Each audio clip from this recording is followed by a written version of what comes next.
You stepped up, and it's a real benefit to the community that there are people like Brad and a whole number of you who are eager to give back.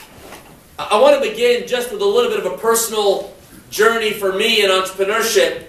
I was at a firm called the Advisory Board Company, now publicly traded, healthcare company, led by a gentleman named David Bradley, who founded 2 companies, both had market cap in excess of $1 billion at one point.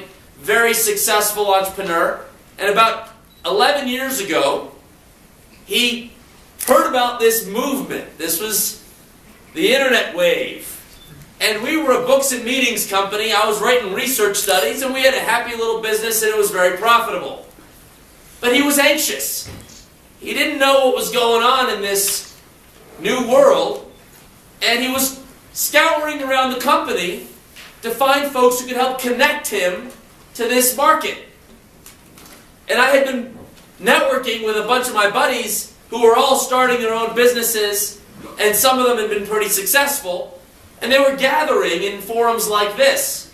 So I said to David, I was a mid-level dude. I wasn't exactly, right-hand man to the CEO.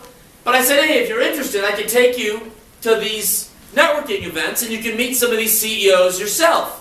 I said, well, maybe. He gave us 30 minutes and he met a dozen CEOs, one after the other blew him away. And he walked me out of the room and he said, what do you do for me? I said, I write books for you. I'm in this division. He says, no, you start tomorrow, you work for me, and you're going to launch our Ventures initiative, and you're going to help me attract entrepreneurs. We had this fancy address in the Watergate building in Washington, D.C., and he thought, hey, we could bring some startups in. And our first partner was a dear friend of mine named Reggie Agrawal. And it was his story that connected me to the story of entrepreneurs. It's an online event management company, but at the time, he was his first-time entrepreneur, and he found a little loophole in the capital access business. And that loophole was that every credit card company allowed you 6 months interest-free, and you could borrow up to 30 grand. So he'd borrow 30 grand, and then roll it over interest-free to a second card, 30 more grand. He raised 200 grand in angel, I guess you'd want to call it, credit card capital, by rolling over all the... Smart guy. That's my brother. But as you would imagine in this story, in the bubble burst, he faced the same challenges that a number of high aspirational entrepreneurs faced, and that he was literally, in his peak, he had hit 100 employees, he was growing like mad, scaling the business, but he hit that bottom. And I remember the day he was told that he had no cash in the bank to make payroll. And entrepreneurs know this feeling. He grabbed his management team and he said to them, we have a choice. We can give up, or I can put my parents' house on the line, the second mortgage, I can do all this, and we can work together and fight our way through this trough.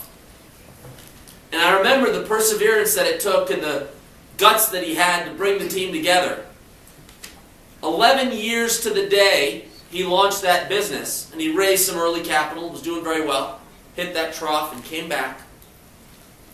This year, he's passed 400 employees, and he closed a $135 million round, one of the biggest rounds in software, and he didn't lose a single member of his management team. There are entrepreneurs who have those guts, that perseverance, that spirit, that bizarre sense that they're going to make it no matter what the odds. I am selfishly here tonight, knowing what I see that entrepreneurs can do, to try to convince you that we need your energy and passion to solve the big challenges of our day. A healthcare system that delivers more value for the dollars spent, an energy system that helps us to remove our dependence on foreign oil and produces us in a more energy and environmental friendly system, an educational system that actually produces the outcomes we anticipate and expect for our children. These challenges will not be solved by a bunch of folks in Washington designing it as it wish it would be, but rather by entrepreneurs gathering in communities like Boulder tonight, who will think of themselves as a small but growing part of a movement to invent our way out of these challenges. I come to you not from the top down to tell you how great you are and to say, attaboy, but to come at you from the bottom up, to say, how might I be of service? What can I do to ensure that you're successful? I had a whole bunch of remarks planned, but then Scott gave us a framework. So I'm going to come to Scott's framework to talk about at your service. Scott mentioned the fact that one of the most important things that we can do is think about network density. That was one of his priorities. Well, one of the ways you achieve network density is you start to uncover the talent that you didn't know existed because you weren't quite sure people were doing what you don't know what they were doing. Well, it turns out in a university town, you got a lot of folks here that get federal research grants because they're doing some pretty phenomenal things. But it's embarrassing, you don't often know who they are. Brad Feld, we are publishing the summaries and the synopses of all of those grants so that you can discover the brightest minds here in Colorado.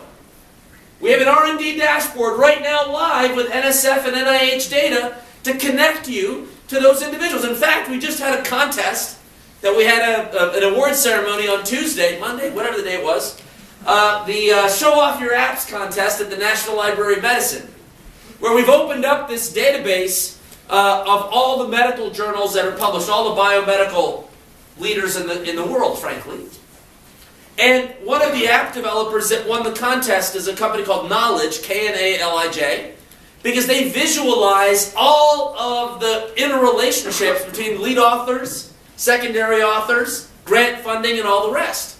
You literally go on the Knowledge website, you say, hey, show me the research cluster around Boulder that is hopefully going to be holding the keys to a bioeconomy. Now that data is public and accessible for all. Second pillar that Brother talked about was that the companies, the big companies in the neighborhood have to be startup friendly. That's a good term, Scott Case. Hadn't heard you say that one before. I got a little bit of dog food to eat, which is to make sure that our federal government is startup friendly. This week, we announced that we're opening up the database for all of our grants, procurements, and other opportunities for small businesses, actually for anybody. Right now you have to log into fedbizops.gov. Any of you log into fedbizops.gov? Ooh. Yeah, exactly. Well, we've opened up all that data and we launched an Apps for Entrepreneurs contest. Over the next 10 days, when's the 20th? Is that 10 days? Whatever that is. 2 weeks. We're asking app developers to grab that information and make it contextually relevant for you. You don't need to have a PhD in procurement physics to know how to engage your government. You should not have to. So, I hope by the end of this effort, entrepreneurs will help entrepreneurs in the spirit of this collaboration that we're starting here in Boulder. Will have the opportunity to convey to you those opportunities so that if there's a modest way at your service, where there's an opportunity for you to serve or to prototype or to beta test or what have you, we can engage. We wish to be more startup friendly. And oh, by the way, my boss gave me a homework assignment about a week ago. He said, in 90 days, I want you and our Chief Information Officer to stand up an open platform so that we essentially can establish a customer service concierge-like feel for the American entrepreneur and business owner so that we can connect you to the support services that are available. We have export counselors that tell you exactly how to navigate countries around the world that most startups don't know how to navigate. We have resources in small business development centers and other key areas of public policy. So that's the second one. I'll take that language back, Scott Case, to make sure our government adopts the spirit of startup friendly. But the two that I wanted to spend more time on this evening were to highlight the areas that we're working on the issue of talent and where we can provide some leadership in this entrepreneurial ecosystem. On talent, I want to just share a story about Brad. It's actually how I actually got to know Brad. Brad decided to fly into Washington with a band of brothers and sisters who cared about entrepreneurs to tell his country, his government, our government, that we should be more friendly and more open to immigrant founders, immigrant entrepreneurs. And he helped launch an initiative called Startup Visa. How much did you pay in lobbying fees for this Startup Visa thing, Brad Feld? The same thing that I got in my government contract to come. Zero! Did you need a lobbyist to get a meeting? Nope. Was there fancy insider Washington stuff going on? Nope. Okay, he brought a team in, and we listened. We opened up our ears, and you know what? Brad Feld makes sense. And he basically asked the question, why would we stop people who want to stay in this country and grow jobs and hire the American people? It's sort of weird in this environment that we would be against such a thing. Well, great ideas rise to the top, and of course the president was like, yeah. So we endorsed Startup Visa, but we did more. The president said, what can we do without Congress to move the ball forward?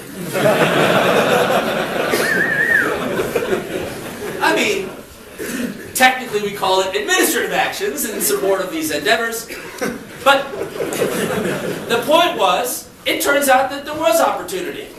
Turns out that we were obtuse about whether or not an entrepreneur can be an employee and either apply for a temporary or a permanent visa. So we clarified that there's nothing in the law that prohibits someone from being both a founder and an employee. Well, you gotta have a little bit of separation with a board, you gotta go through a process, but just to clarify that in fact you can be an immigrant founder. Well, even an hour ago tonight, Brad Feld, I was at the DFRAG conference, and after I made my remarks, a couple of entrepreneurs came up to me afterwards and they just thanked me profusely. Why are you thanking me profusely? He said, because of the actions you've taken, we've been able to get our visas and to raise capital. When we were unsure, this is a graduate student, unsure as to whether I'd have to go join a big company or whether I could be a part of a startup, which is what my dream and my passion was. And now we're not going to solve all of these problems. We got a lot to do to make the culture change, to get the policies right down at the ground level. But these ideas have impact. And it's in part because people stand up and say, hey, we got an idea, it's a good idea, we'd like you to do something about it.